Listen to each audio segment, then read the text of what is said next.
ఏమోరా నాకు అర్థమవుతలేదు.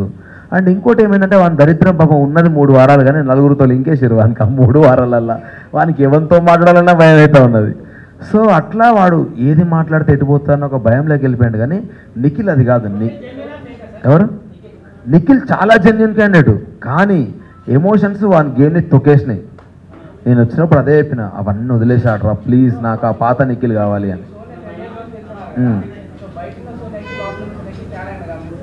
బయట ఉన్న సోనియా వెరీ అగ్రెసివ్ అండ్ ఒకసారి మాట మాట్లాడితే ఇంకోసారి అదే మాట మీద స్టిక్ అనే ఉంటుంది. నేను ఎగ్ టాస్క్లో 2 సార్లు ఫ్లిప్ అయింది అదే. ఫుడ్ గురించి నువ్వు ఏడ్చినావు ఫస్ట్ వీక్లో, అరే అమ్మ నాకు తెలిసిన ఫ్రెండ్ ఈమెనే కదా అని నేను బాధపడ్డా.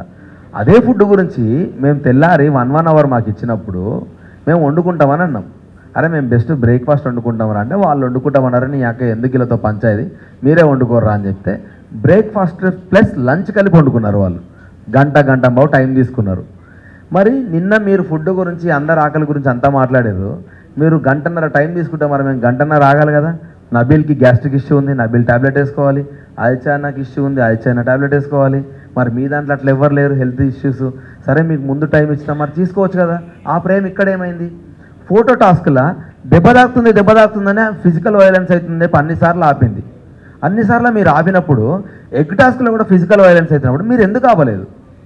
సో ఇప్పుడు ఆ సోనియా నిజమా ఈ సోనియా నిజమా అని నేను అడుగుతా. నా ఇంటెన్షన్ అది కాదురా అన్నది. ఇక నేనేం మాట్లాడుతా దానికి?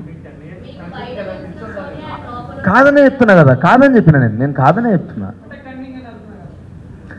100% ఆడతలేదు, అదే చెప్పిన. 100% ఆ సోనియా అయితే ఈ గేమ్ ఆడతలేదు, ఓన్లీ మాటలు మాత్రమే ఉన్నాయి.